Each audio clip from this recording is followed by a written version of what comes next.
এই জবান দিয়া তিনি কলেমা পড়েছেন লা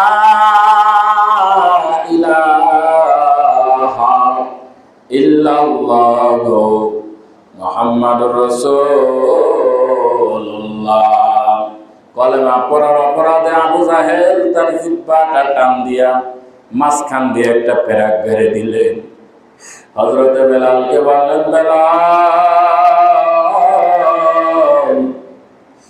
তুমি যদি কলেমা পড়ো এইভাবে একটার পর একটা শাস্তি তোমাকে দিতেই থাকবো।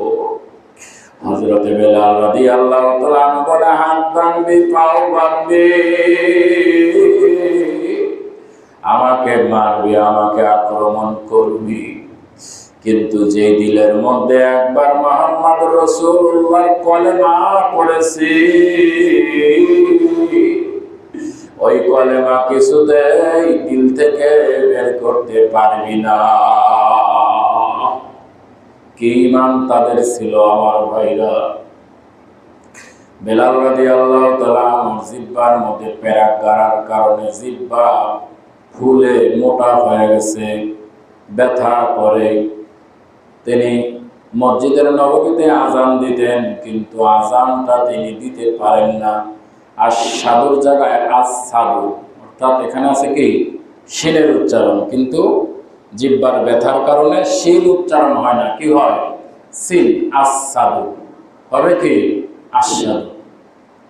কিছু মুসলমানেরা আসি আল্লাহর নবীর কাছে কমপ্লেইন দিলেন, ইয়া রাসূলুল্লাহ, বেলাল আজানটা শুদ্ধ মতো দিতে পারে না। যেই মসজিদের ইমাম আপনি, সেই মসজিদের মুয়াজ্জিন যদি আজান অশুদ্ধ করে দেয় তাহলে কেমন দেখা যায়?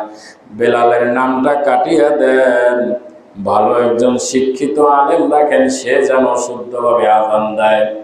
সবাই বলার কারণে আল্লাহর নবী বেলালকে ডাকলেন, বললেন, বেলাল রে, আগামীকাল থেকে তুই আর আজান দিস না, তোর আজান শুদ্ধ হয় না। বেলালের কলিজাটা ভেঙ্গে খান খান হয়ে গেছে। আমি তো আমার আল্লাহর জন্য ওই আজান অশুদ্ধ হয়েছে, ঠিক কিনা? কলেমা করেছি, জিহ্বার মাঝখান দিয়ে পেরাক গাছে, আমি তো ইচ্ছা করে অশুদ্ধ করি না। রাসূলের উপর কোনো কথা নাই। হযরতে বেলাল রাতের বেলায় ইশারের পরে বাসায় গেল। ইশারের নামাজের পরে যাই নামাজ বিছায়া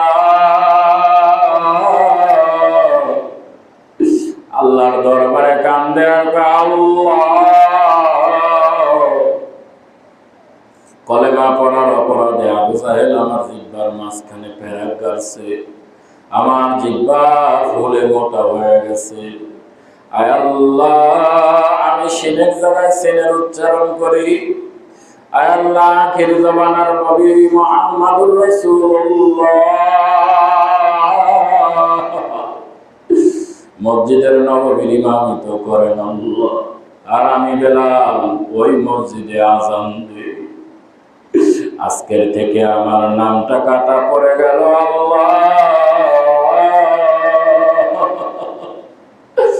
রব্বুল আলামিন, মসজিদের নববীর খাতার থেকে আমার নাম কাটা যায়, কিন্তু আল্লাহ তুমি তোমার খাতা থেকে আমার নাম কাইটো না।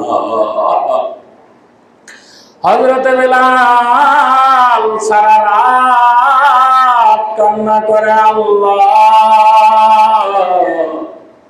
এতদিন পর্যন্ত আমি মিনারার উপরে উঠে আজান দিতাম, তোমার নবীর চেহারার দিকে তাকাইয়া তাকাইয়া আজান দিতাম।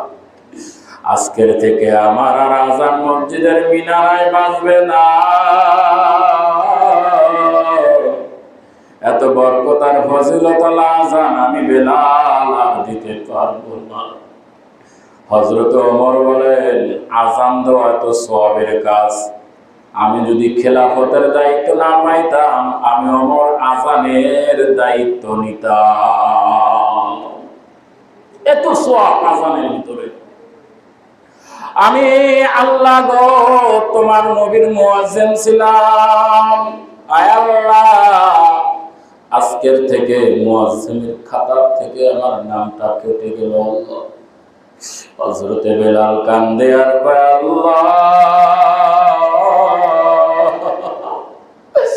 তুমি যদি মনে করো আমি তোমার জন্য কলেমার জন্য এই অবস্থা হইছে, আল্লাহ তুমি আমারে ছাড়িও না, আমি বেলালে তুমি ভুলিয়া যাইও না। আমার ভাইরা, দুনিয়ার সব কিছু যায় যাক, যদি আল্লাহর সাথে বান্দার কালেকশনটা ভালো থাকে, দুনিয়ার কোন ঝামেলা, দুনিয়ার কোন সমস্যা তোমাকে পিছনে টানতে পারবে না। তোমার মর্যাদা আল্লাহ উপর থেকে উপরে নিয়ে যাবে। বেলাল সারাটা রাত কেন্দে কেন্দে নামাজের মুসল্লা ভিজায় ফেলাইল। আল্লাহ, আমি কোথায় যাব? আমি হাবশী দেশের গোলাম, আমি লেখাপড়া জানি না, আমি মূর্খ। আল্লাহ, আমি বেলাল নামটাও লিখতে পারি না। মসজিদে নববী তোমার নবীর মুয়াজ্জিন হিসাবে আমি ছিলাম, আমার কলিজাটা ভরে যেত।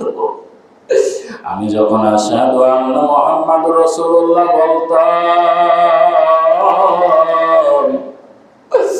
আমি তোমার নবীর চেহারার দিকে তাকায়া তাকায়া আযান দিতাম। আজকের থেকে আর হবে না।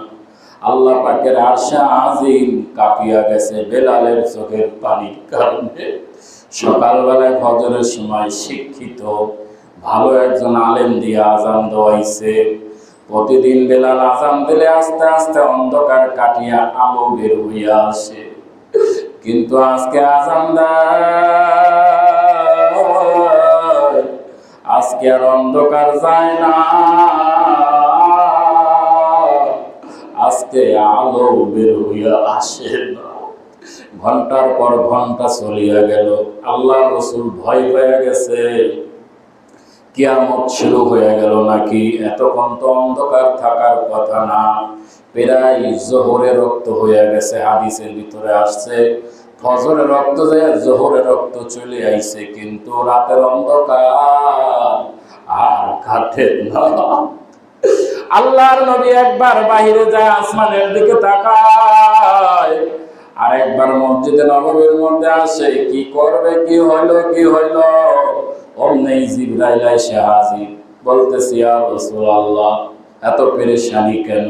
বলে, জিবরাইল, প্রতিদিন আযান দেয়, অন্ধকার চলে যায়, আজকে আযান হয়ে গেল, কত সময় গেল, আজকে তো অন্ধকারও যায় না, ভোরের আলো বের হয় না, আমরা ফজরের নামাজ পড়তে পারি নাই। হযরতে জিবরাইল বলে, ইয়া রাসূলুল্লাহ, মদিনায় কি আযান হইছে নাকি? বলে, জিবরাইল, বলো কি? শিক্ষিত একজন বড় আলেম দিয়ে আযান দেওয়াইছি। হযরতে জিবরাইল বলে, ইয়া রাসূলুল্লাহ, শিক্ষিততার সঙ্গে আল্লাহর সম্পর্ক নয়, আল্লাহর সম্পর্ক হলো বান্দার অন্তরের সঙ্গে। প্রতিদিন বেলাল যখন আযান দেয়, এই আযানের আওয়াজ আল্লাহর আরশে আজিমে চলে যায়। আজকে আযান হয়েছে, আযান আরশে আজিমে যায় না। ইয়া রাসূলুল্লাহ, বেলালকে তাড়াতাড়ি আনি আযান দেওয়া। বেলাল যদি আযান না দেয়, কিয়ামত পর্যন্ত এই অন্ধকার যাবে না। তাড়াতাড়ি বেলালকে দিয়ে আযান দেওয়ানো হলো, অন্ধকার দূর হলো, ফজরের নামাজ পড়লো। আল্লাহর নবী ঘোষণা দিয়া দিল, সাহাবীরা রে, তোমরা কেউ বাড়িতে যাইও না, জোহরের নামাজের সময় হয়ে গেছে। একবার জোহরের নামাজ পড়ে আল্লাহর নবী ও সাহাবীরা যার যার গন্তব্যে চলে যায়। এই জন্য আল্লাহ